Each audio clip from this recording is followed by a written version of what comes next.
Eu demorei muito, Nando Viana. Demorei muito pra te chamar. A real é essa. A real é essa, cara. A real é demorou. Essa. Quantos episódios já teve, Potter? Caralho, eu vou te dar essa resposta agora, porque eu tô publicando. Enquanto eu falo contigo aqui, eu tô publicando um, tá? Deixa eu ver, salvar. Vou publicar agora. Isso, publicou. Vou entrar aqui, Potter Entrevista. Vamos ver. 88. Nossa senhora.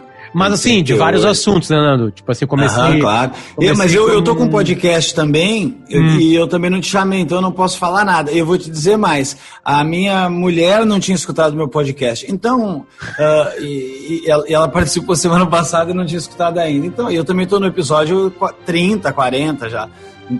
Então, assim, não dá pra ficar chateado de não ser chamado, entendeu? Boa.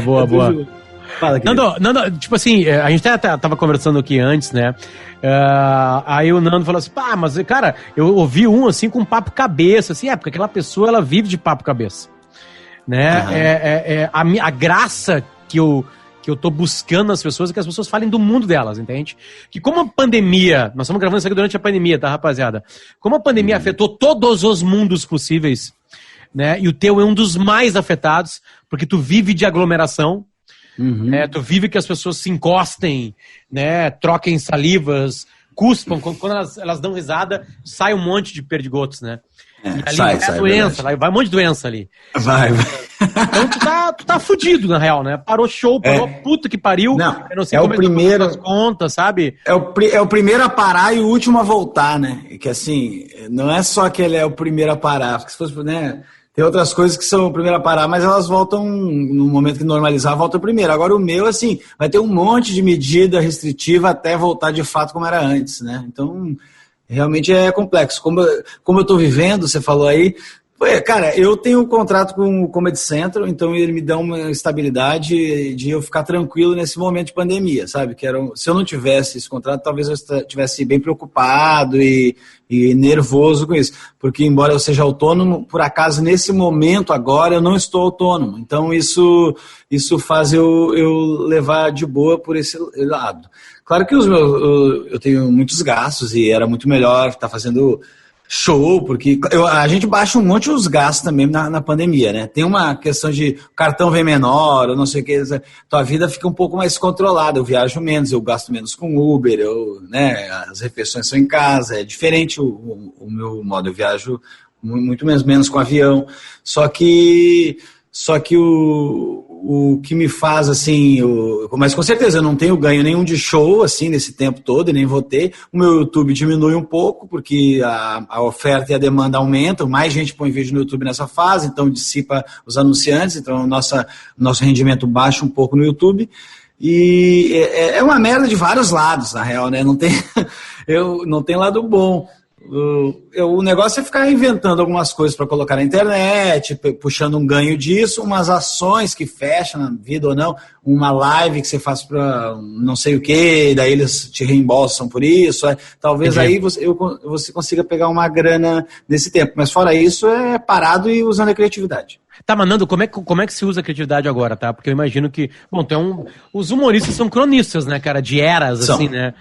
São cronistas e chargistas. É isso aí, eles observam o mundo e aí trazem coisas que a gente não tá notando, ou até coisas que a gente tá notando, mas trazem com uma moldagem diferente. E aí tu deve estar agora aí, eu sei que tu anda com um caderninho, com uma caneta, né? E aí tu vai anotando, só que isso aí daqui a pouco pode ficar velho, porque quando tu voltar pra um palco, aí tu vai usar isso num vídeo, como é que tá essa tua organização de criatividade? E eu quero falar mais de criatividade, tá? Quero falar É uma ótima pergunta, eu tô bem passando por isso agora, assim, eu vou te dizer que no iniciozinho da quarentena eu tava um pouquinho mais produtivo, produzindo coisas para as minhas redes sociais e tal. Aí eu não sou o cara mais produtivo do Brasil, para ser sincero, né? Assim, as pessoas às vezes olham e dizem, nossa, você já fez um monte de coisa. Mas perto das ideias que eu tive para fazer, assim, eu não fiz nada, na real, saca? Então essa é uma falsa ilusão, isso que eu faço bastante coisa, eu faço bem pouco, na real. E sou muito desorganizado, esse negócio de ser meio TDAH e ter a cabeça aberta para o mundo e com dificuldade de concentrar, sempre me atingiu. Mas eu vou te ser sincero que nessa época de quarentena tá pior que nunca, né? Assim, pior que nunca, porque agora a gente vive num apartamento, eu tô em Porto Alegre, eu, a minha mulher e meu filho, e aí eu tenho um filho pequeno, igual você sabe como é que é, e aí a gente sem sair de casa, a gente tá levando a quarentena à risca, assim, totalmente certo. Eu saí para ir no mercado, só foi o tipo de saída que eu fiz, né, sabe? Então, nem parente, tô vendo em aniversário, mas assim, tô fazendo bitoladinho. Então, acaba que essas experiências aqui vão te sugando dentro da casa, o teu tempo vai sendo sugado por outras coisas, a tua atenção, eu não tô fazendo show para me puxar pro lado positivo de, vou anotar mais, porque eu tô no embalo, tenho onde praticar. Agora vira uma coisa meio você vai anotando para um dia falar e eu não sei ainda quando é esse dia, sabe? Então agora tu não tem o prazo, assim, eu não tenho um show sexta-feira que eu quero anotar umas coisas para fazer no show na sexta e deixar legal para testar. Eu tô vivendo a quarentena, então com certeza cai muita produtividade minha que já nunca foi alta, sacou? Nando, vamos lá. Eu quero pegar um pouquinho essa coisa de curiosidade, tá? E dar um time mark, assim, tipo assim, porque estamos, de novo, repito, numa temporada do podcast onde eu tô perguntando para vocês como é que vai ser daqui para frente. Tá? A criatividade de cada um, ela é complexa, né, cara? Não tem uma fórmula. Apesar de um monte de gente falar sobre ela. Eu sei que tem suor, tá? Eu sei que tem. Eu sei que tem um mínimo de organização. Tipo assim, tem um caderno. Tem uma organização. Arquivo no celular. Exatamente, tá, beleza. Dito isso, um momento como esse, que é um momento triste, na verdade, ou o cara tá perdendo emprego, ou tá perdendo a vida. Ou tá perdendo dinheiro, ou tá perdendo um parente. Como é que fica a cabeça de um humorista? Ela bagunça, ela fica com peso na consciência, ela fica mais leve. Como é que é isso pra ti? Eu acho assim, a comédia é uma frase que agora eu não estou lembrando de quem é o autor, mas a comédia ela é tragédia mais tempo, né? Então, isso pressupõe que você precisa do distanciamento de tempo para começar a rir daquelas coisas que talvez tenham te atacado. Claro que tem pessoas que conseguem rir com um pouco de distanciamento de tempo ou o negócio acontecendo, mas daí elas estão distantes da situação, assim, eu tô trancado no meu apartamento, por enquanto ninguém dos meus conhecidos pegou nada, né? Então eu tenho um distanciamento dessa situação mínimo para conseguir rir de alguma coisa, se aparece um meme do corona ou não sei o que, você tem esse distanciamento. Com certeza, se o meu filho tivesse com um problema no hospitalizado, eu não ia estar achando tanta graça no momento presente, ia estar mais preocupado do que achando graça. Mas se bobear, eu ia fazer uma piadinha ou outra para descontrair, porque faz parte da minha natureza, sabe? Assim, de achar que isso faz o clima melhorar, eu ia saber que todo mundo ia estar na merda, então eu ia tentar fazer isso para o clima dar uma válvula de escape, assim. Mas com a falta de distanciamento muito próximo da situação, você tem dificuldade de rir. Eu lembro uma vez assaltaram a nossa casa, roubaram quando eu era criança, assim. Isso aí não foi uma coisa que a gente achou graça na hora, todo mundo chorou, assim, mas hoje em dia, se eu falar com a minha família sobre isso, a gente vai achar graça, sabe? E vai achar situações interessantes daquele dia. Então, eu acredito que eu consigo rir de tudo, sim. Eu entendo quem ri de humor negro, porque o humor negro também pega uma seara, esse humor de tragédia, rir com essas coisas. O brasileiro sempre foi muito bom disso, até quando não tinha internet, eu me lembro que morria alguém na domingo, segunda-feira ia no colégio, na quarta série, as pessoas já tinham uma piadinha na escola para falar daquilo, sabe? Então, isso sem a internet. Então, eu acredito que a gente aprende a rir, sim. Tem gente que...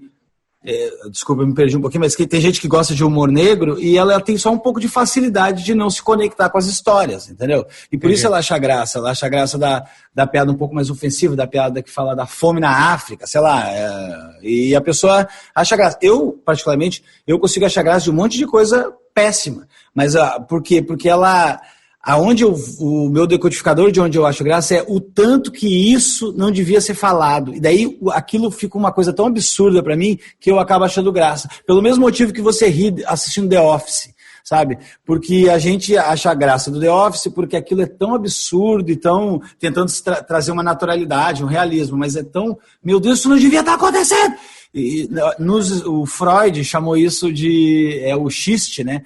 ele tem, quem já estuda mais Freud sabe falar melhor que eu disso, mas basicamente a gente ri em alguns momentos porque não poderia se rir daquilo, né? E aí tem um contrato velado entre a sociedade que a gente não pode rir sobre gente peidar, que não pode peidar na frente do outro. Existe esse contrato social, assim. E aí, uma hora que isso acontece na sua frente, o teu cérebro acha isso muito engraçado, porque ele consegue ver o impacto daquilo ter sido quebrado e o tanto que aquilo é uma barreira social. Eu acho que isso acontece com o humor negro em várias facetas. E aí, por isso que as pessoas dão risada de coisas escabrosas e horríveis, sabe? Por conta disso, assim. Porque, meu Deus, eu não devia achar isso engraçado. Mas isso foi bem construído e tem um pouco de comicidade, e aí ri, entendeu? E aí na criatividade? A criatividade é na busca por esse caminho? É na busca, tipo assim, porra, tá ali, 58 mil mortes no Brasil. Blá, blá, blá. E aí tu vê alguma coisa lá que só tu riu, assim, né? Aí tu... Eu acho que... Tu não tem coisa que a tua cabeça foi, né? Tu nem alto tu falou na tua casa, nem tua mulher tu olhou e falou assim, não vou falar. Essa não dá pra falar.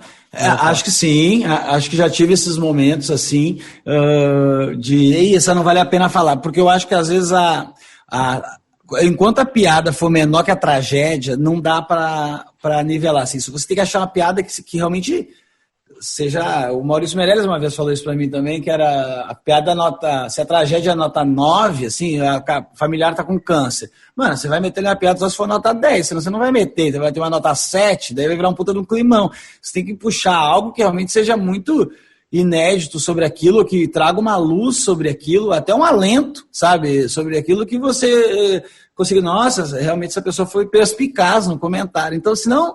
Não vale, na minha opinião, não vale a pena ficar vasculhando, assim. Nas primeiras 2 semanas, eu lancei coisas a ver com a pandemia. Eu lancei o manual de quem está em casa com o filho e manual de por que os velhos estavam saindo, bem no início. Porque tem uma comicidade, é uma coisa leve sobre o assunto, né? Assim, você está tratando o comportamento, você não está tratando...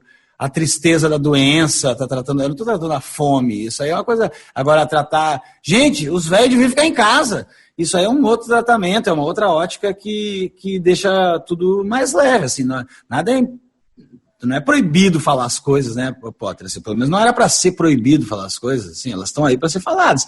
Vai do jeito que a gente se posiciona e fala cada coisa. Como é que tá a patrulha, Nando? Piorou durante a pandemia?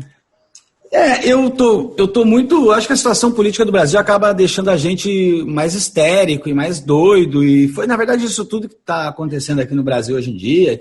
Eu acredito que seja, por pouquinho que eu li, uma sequência de histeria coletiva que foi ampliando, mais aquelas coisas de fake news que deixou todo mundo muito histérico e desse jeito, tipo, a pessoa põe cruz na praia e o outro vai lá e tira a cruz da praia, sabe? Assim, isso é histeria, isso é maluquice, isso é...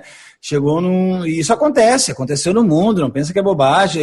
Esses dias estava bombando no Twitter da epidemia de dança que teve, que umas pessoas tiveram uma histeria de dança e começou todo mundo a dançar na cidade e ficou um mês dançando, caiu gente fatigada porque ficaram com... Na verdade, a histeria vem de ficar com medo de pegar aquilo, né? Um pouco o histerismo, assim, você fica histérico e acaba entrando naquela onda, assim, bem, bem básico falando isso. Então, eu acho que essa histeria deixa as pessoas mais doidas, mais raivosas na rede social, xingando mais. Então, de um tempo para cá, a patrulha está pior.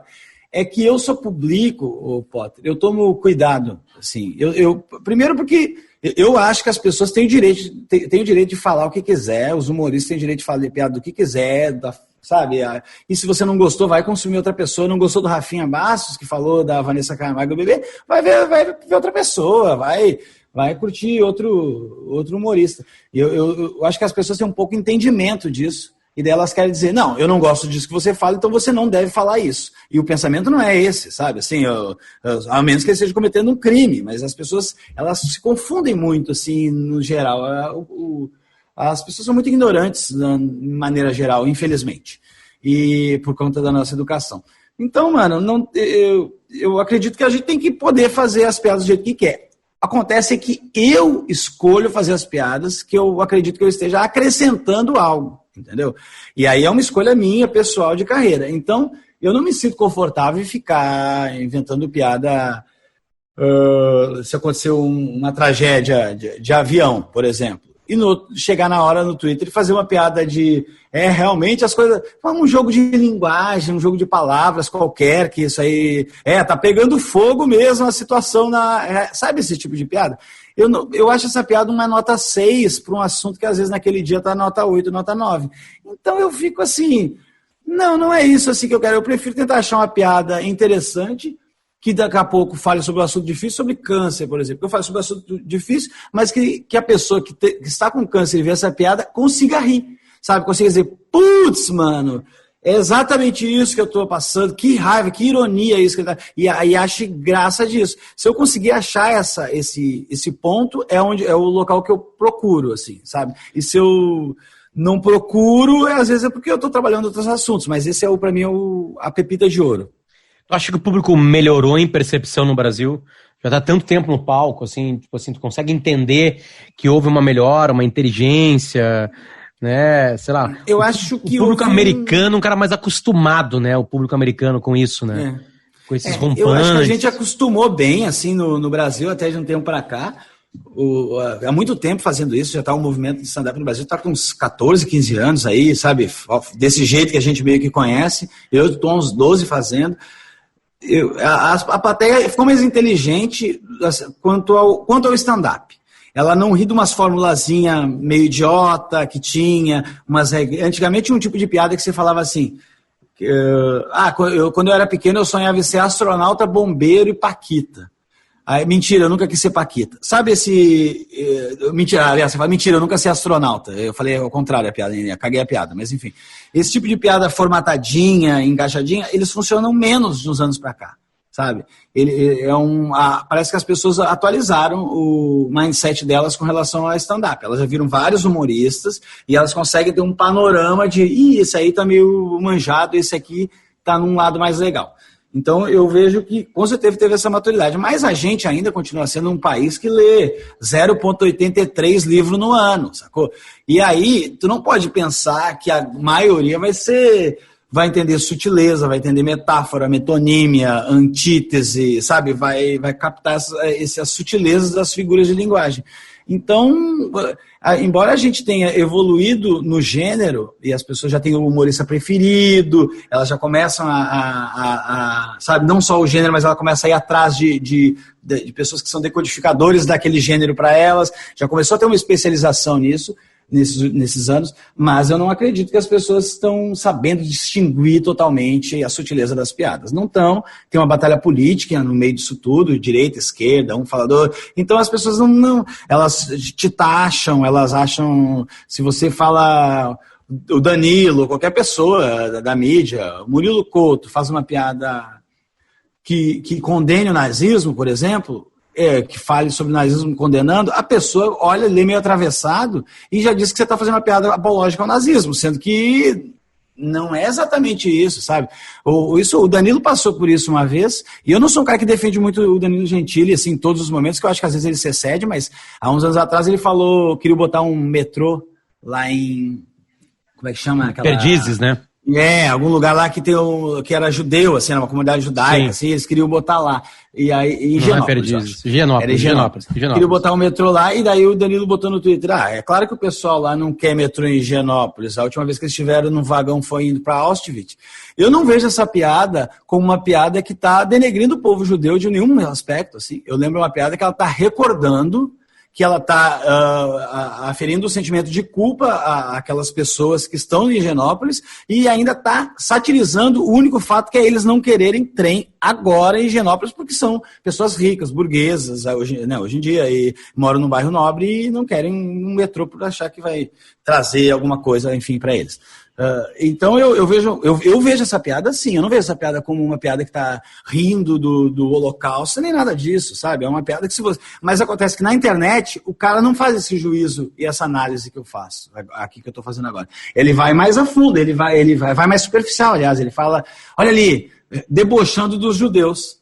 Entendeu? Ele sintetiza e faz um reducionismo grosseiro, e não é isso que acontece. Então, não acho que teve uma grande melhora. Acho que só com a educação no país vai melhorar, e vai demorar muito para melhorar, assim, para a gente conseguir ter mais. Porque isso precisa de empatia também, para te querer traduzir uma piada dessa. E não é o momento que a gente está vivendo, é o momento mais empático. Né? Nando, eu queria e quero que todos os papos aqui nessa temporada, assim, a gente possa escutá-los daqui uns 5 anos, entende? E ser legal. Sabe? Ser meio atemporal, assim. Mas, ao mesmo tempo, eu quero que a gente tenha um pouquinho de fotografia desse momento, né? Das angústias, né? Que tá sentindo, assim. Como eu perguntei quais são as angústias pra Isabelle Fontana, é uma supermodelo, pro Fernando Meirelles, diretor de cinema, né? Como eu perguntei várias coisas para pessoas completamente diferentes, assim. Qual é a angústia de um cara que vive há mais de década do humor? Agora, parado. Qual é a treta, assim, sabe? Eu sei, eu acho que a minha carreira tá num momento é bem um momento que eu tô na televisão, que eu tô produzindo show novo, várias coisas acontecendo, que era para eu estar colhendo nesse momento. Então, por acaso, justo no meu momento de colheita, a gente está tendo esse problema. E a carreira, as artes, de maneira geral, mas a carreira artística, ela é muito de hype. Ela é muito de ondas, e uma onda do Teatro Porto Alegrense é fulano de tal que tá bombando. Aí outra onda é fulano de tal. Aí depois é o Cris. Aí, sabe? Isso acontece, vão tendo esses ciclos. Eu me incomodo um pouco e me deixo um pouco angustiado saber que no momento alto do meu ciclo, que eu não sei se ele cresce mais, se vai para baixo, como é que é, mas pelo menos no momento alto, eu tenho que parar tudo e parar de ganhar dinheiro, que era talvez o momento de eu fazer minhas economias e juntar minha grana para a vida.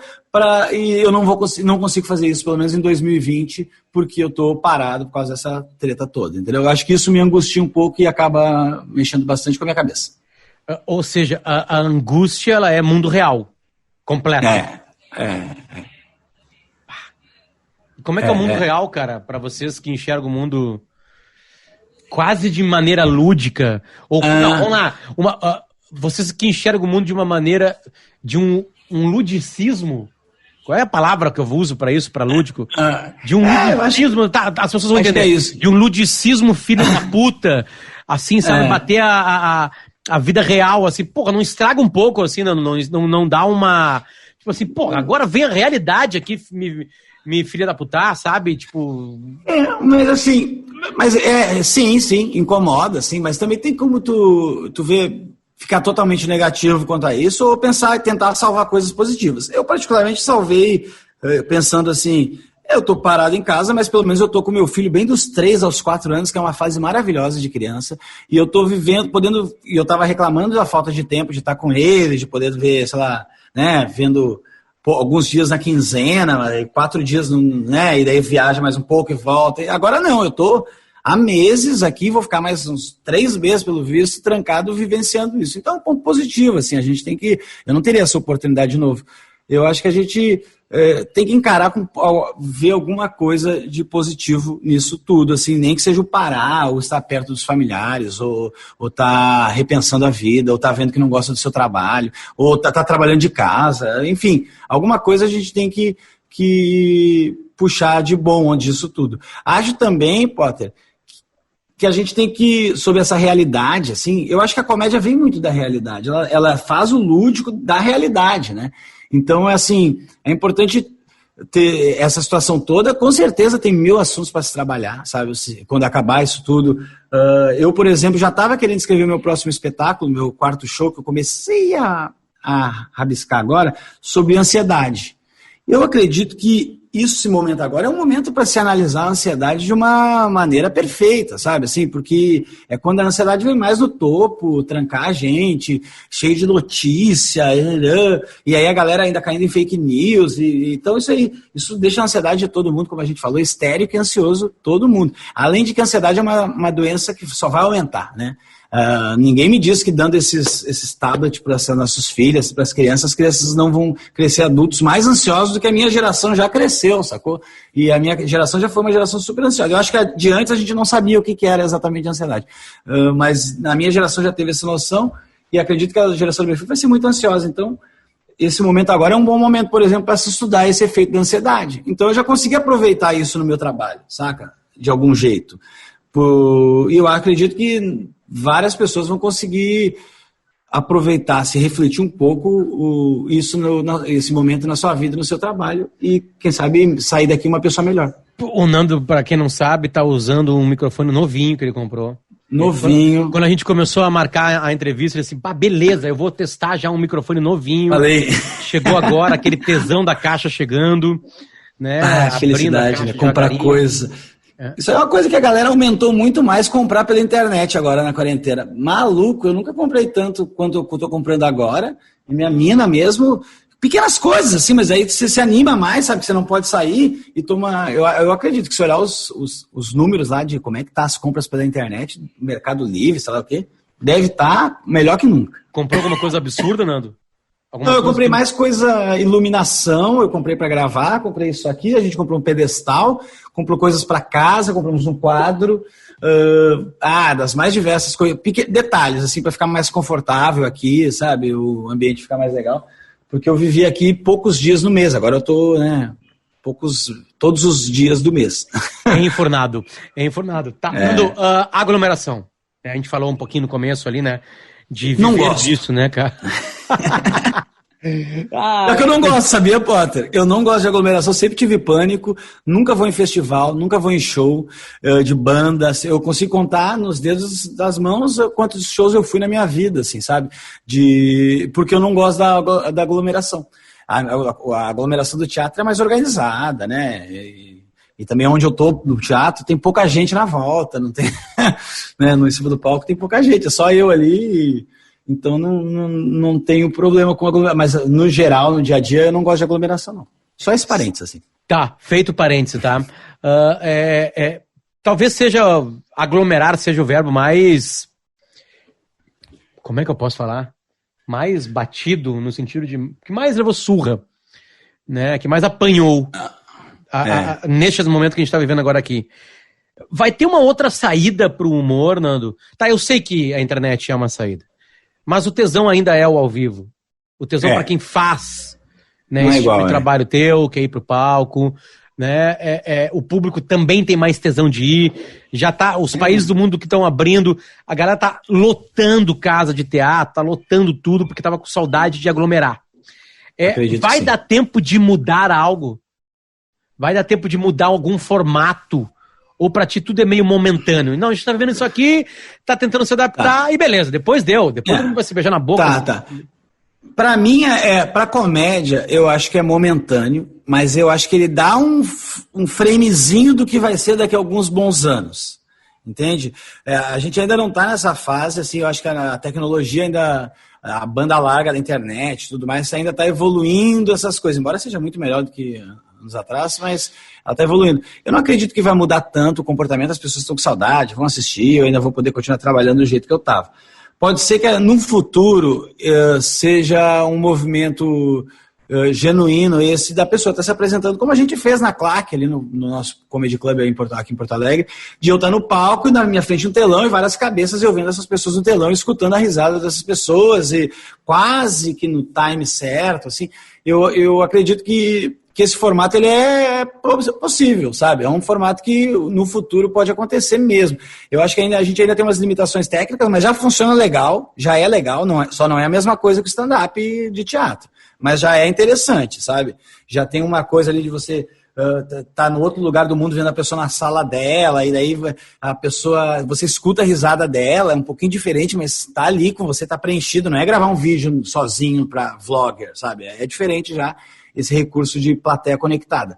Mas eu acredito que no futuro vai ter muito mais disso, mais gente, teatro com recurso de telão, sabe? E como me faltou o nome agora, mas já veio, mas aquele menino que tem até no Netflix, o Bo Burnham, ele já faz uma coisa meio música e trava um negócio e desce um negócio do palco. Eu acredito nesse formato tecnologicamente para o futuro. Eu acredito que humoristas vão se beneficiar disso.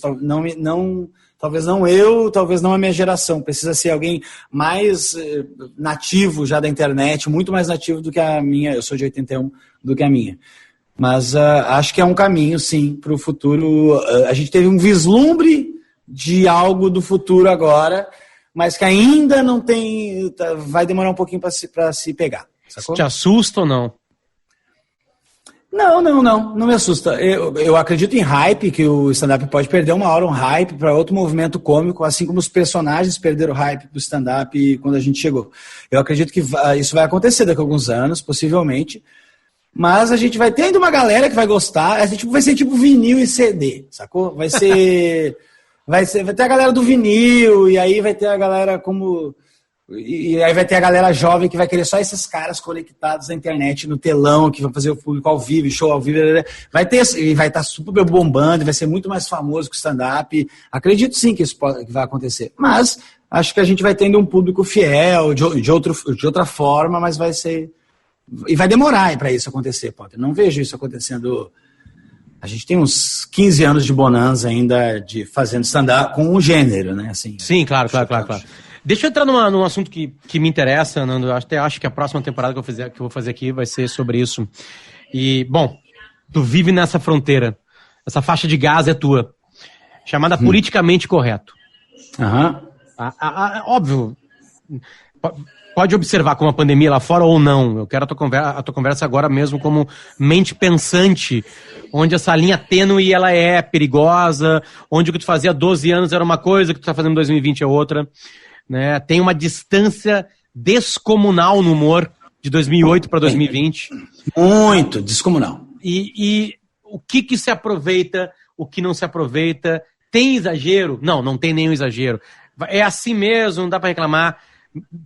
Qual é a tua febre, Nando, sobre isso? Tá, para mim tem exagero no politicamente correto, sim.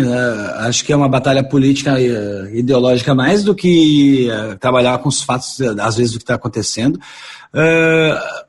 Então existe essa histeria. Mas o humor mudou totalmente de 2008 para cá, você está certo. Assim, nós mudamos, assim, a sociedade começou a pensar e falar muito mais abertamente sobre, principalmente, direito da mulher, do gay e do negro. Os últimos 10 anos foram incríveis para isso, para se trabalhar esse assunto. E acho que é a vez de ouvir mais do que falar e ficar de beicinho, não é bem por aí, as vidas brancas também importam, e esse bando de coisa que a gente escuta. Eu acho que é mais ouvir agora, é o momento de escutar e entender que essas pessoas precisam ser escutadas. Então, frente a tudo isso, vem a comédia, né, que ela trata essas situações, trata essas pessoas. Em 2008, as piadas que eram permitidas, muitas delas agora já não são bem vistas. Em 2020 que a gente está... Estamos em 2020, né? Tô certo? Sim, né? sim. E daí... Mas Nando, elas são não mais tão bem vistas porque elas não têm mais graça ou porque a gente tem que se esconder para rir de algumas coisas? Elas continuam engraçadas e a gente se esconde, só não pode tornar público esse riso. Não, eu acho... entendi. Boa pergunta. Eu acho que... Vamos pegar o exemplo de piadas com negros, tá? Nos anos 80 tinha almanacs com piadas de caipira e de negros. É um absurdo a gente parando para pensar isso em 2020 e analisando isso, mas isso existia. E o que acontece é que existia um ambiente social em que essas piadas tinham validação e a gente achava graça, porque não tinha um entendimento profundo de como isso ia afetar as pessoas que estão recebendo essa piada, alvo dessa piada. Eu acho que a partir do momento que a gente entendeu que essas pessoas estão sendo afetadas e que nós estamos jogando ela à margem e excluindo, e essas piadas só reforçam isso, eu acho que a sociedade começa a analisar essa piada de outra maneira, assim, começa a dizer, mano, não é bem por aí, calma aí, não vamos falar isso. Agora, você me perguntou no meio disso tudo, e a risada interna, a risada falar para os brother alguma coisa... Eu sei que tem piadas de vários desses cunhos, assim, que às vezes tu escuta numa roda de amigos ou em alguma coisa, você escuta uma piada ou gordofóbica, que é o termo acho que se usa, que eu não gosto muito, mas enfim, ou sexista, ou até preconceituosa, você escuta às vezes num ambiente, assim. E às vezes você escuta piadas que são genuinamente bem construídas, eu como humorista, sabe? Eu escuto uma piada, às vezes, que eu digo, nossa, essa piada é bem engraçada. Então, o meu ímpeto humorístico eu consigo validar a piada nossa, essa piada, se não fosse sobre um assunto totalmente desrespeitoso, essa seria uma ótima piada, entende? Porque eu vejo a forma da piada, eu digo, nossa, essa piada está muito bem formada, pena que está debochando do negro. Então, eu consigo analisar boas piadas, mas num ambiente de amigos, se alguém soltar, Pode ser que eu ache graça de uma piada e digo, nossa, essa piada aí, hein? Porra, que piada. Mas assim, eu jamais replicaria e eu ainda comentaria com o cara, acho que você não devia mais fazer essa piada. Entende? Assim, por conta do momento da minha maturidade e da minha cabeça no tempo atual. Acredito também acredito que as piadas, não é porque elas são de temas proibidos e são absurdos, que elas não têm a graça. Às vezes tem uma graça, sabe? Assim, tem uma comicidade nela. O dia que a minha irmã teve problema de peso, sabe? Ela foi muito gorda, assim, ela depois fez redução de estômago e hoje em dia emagreceu, enfim. Mas ela teve um momento. E daí teve um dia que foi uma situação completamente triste, Potter, da nossa casa, que eu contei no palco agora 10 anos depois e foi muito engraçado, que a minha irmã falou... eu disse, a minha irmã estava tão gorda que ela um dia falou para mim, nossa, tô com uma saudade de cruzar as pernas, sabe? Isso, maluco, isso assim, é um absurdo, mas é engraçado, tu me entende? Assim, o que eu vou fazer se eu consigo ver que essa mínima piada tem uma construção e tem evocou alguma coisa engraçada dentro desse contexto. Claro que é uma piada que se uma pessoa que está muito gorda e com dificuldade de cruzar as pernas vai ouvir, ela não vai gostar, é óbvio, assim, sabe? Mas assim, eu tenho dificuldade de distinguir o meu cérebro, o social, do cérebro humorístico. Então eu tento analisar, assim, essa é uma boa piada, mas o Nando social, o Nando cidadão, não quer mais que ela seja perpetuada, sacou? Não sei se eu expliquei bem, mas eu falei agora. Entendi. Agora, pra frente, será que eles vão limar mais? A gente tem que ficar... O humorista, às vezes, tu vê o Léo Lins, principalmente o Danilo, o Léo, assim, eles ficam batendo de frente com essa galera que questiona piadas. E eu não vejo nada de errado, assim, eu vejo que muitas vezes eles estão certos. E muitas vezes errado também, como todos nós. Eu acho que eles questionam, porque se você começa a dar o braço a torcer, e daí você entende, então não vai fazer piada de gordo agora, o Porta dos Fundos agora acabou de dar um tapa de luva, assim, né, que ele fez uma sketch chamada de gordofóbico, ele fez a mesma sketch, só que botou a menina, um cara magro com a mesma piada, e é a mesma piada, sabe, assim, mostrou que não era a questão do gordo, do não gordo na história. Eu acho que se a gente fica dando passo para trás, o politicamente correto vai tomando e vai te dominando. E aí você não pode falar mais do profissional de educação física, porque eles ficaram ofendidos que você disse que acha que Polichinelo 2 não é uma matéria da escola, da faculdade. E aí o profissional de gastronomia fala porque você fala que não fez uma piada que não gosta de um cara de gastronomia, de um cara que cuida de dieta e ele é gordo, e você faz uma piada disso, aí a sociedade dos caras... Eu acredito que se você vai dando o cara de capoeira, o Di Lopes fez a piada, eu acho todos idiotas os caras de capoeira. Os caras de capoeira disseram que vai dar um pau nele, assim. Se você fica dando margem, você não vai poder falar de mais nada, sabe? Então não tem uma pessoa que seja o baluarte de me dizer, isso aqui são os assuntos faláveis, esses aqui são os assuntos não faláveis. Não são, irmão, assim. A gente fala do que quiser e vai falar do que quiser, e eu acho interessante os humoristas sempre pensarem num jeito inteligente e respeitoso de falar o que quiser. E crítico também. Os chargistas falam do que quiser e eles conseguem falar de jeitos muito interessantes, sabe? Eu acho que a gente deveria aprender um pouco com eles e ficar um pouco mais esperto. Os americanos já estão nessa vanguarda, já está nesse momento. Aí tu vê o show do Dave Chappelle, ele vai lá e começa a falar sobre o entendimento dele sobre como é que é quando o cara interrompe a mina? Me faltou o nome agora. Manspreading, é isso? Manspreading. Manspreading. Não, manspreading é quando abre as pernas no metrô, né? De se espraiar. Tá. Mas nós entendemos. Enfim, você sabe o que é, né? Uma interrupção masculina em cima de uma voz feminina. Isso, aí tu vê um humorista falando uma piada sobre isso. Olha, mulheres, pra vocês que não entenderam o que é mansplaining, eu vou explicar. Isso aí é uma piada muito engraçada, você tá entendendo? O humorista soltando uma dessa, igual o Dave Chappelle soltou no palco. Porque é justamente esse o problema do mansplaining, sabe? Então é um paradoxo que está acontecendo na piada e que é muito engraçado. Eu acredito que existem jeitos inteligentes da gente tratar esses assuntos todos que estão sendo abertos. Assim, os americanos estão muito mais avançados e a gente brasileiro vai ter que achar o nosso jeito de se enquadrar. E assim como foi na ditadura, a MPB lá, o Cálice do Chico, foi isso, foi eles tentando achar jeitos mais inteligentes de se enquadrar sobre aquela barreira que estava acontecendo na hora. Agora a gente tem uma nova barreira, muito mais, que merece muito mais respeito do que aquela de 64, que é uma barreira frente aos direitos humanos, frente ao que as pessoas sentem e pensam. E eu acho que a gente agora tem que aprender a trabalhar com isso também. Quem sabe vai achar uma arte mais poderosa. Entendeu? Nando, para finalizar, tá? Pegando o lado da tua vida, que é tentar achar graça na vida e contar para as outras pessoas e elas rirem junto. Essa parada agora obrigatória vai melhorar ou piorar o humor no mundo? Eu acho que assim, o stand-up vai ter que dar uma trabalhada, a comédia stand-up brasileira, assim, analisando, vai ter que dar uma trabalhada para retomar onde a gente estava antes de parar isso tudo, sabe? Tava muito hype, muito todo mundo consumindo, vários humoristas botando vídeos frequentemente, sabe? Tava um negócio bem aquecido. A gente vai ter que recuperar e ir atrás desse trabalho novo. Então, com relação ao stand-up, eu acho que vai dar trabalho quando parar a pandemia.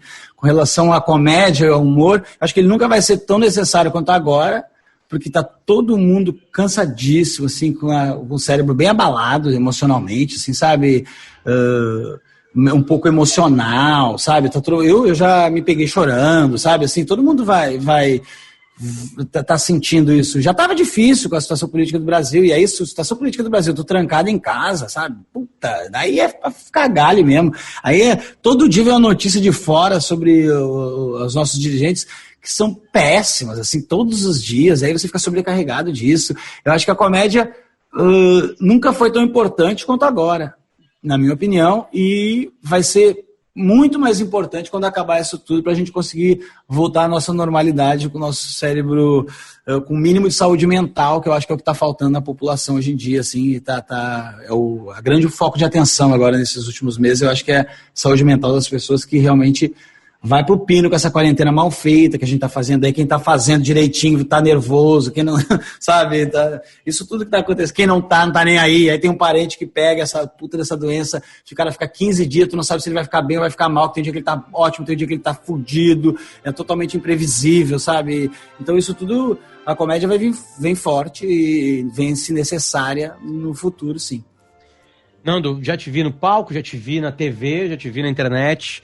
Só faltava ter te visto, já te vi ao vivo, já te vi em bar, em restaurante, só faltava te ver em podcast, e é sempre um prazer te ouvir, cara. Mesmo, de verdade. Querido, pra mim, adoro você, eu acho você um comunicador incrível, assim, sempre achei, vai do humor pro Conversando Sério de um jeito muito, muito especial, você tá de parabéns, gosto muito do seu trabalho, um beijo pra você, tá? Valeu, agradeço muito mesmo, obrigado pelo carinho. Até mais. Tchau, tchau.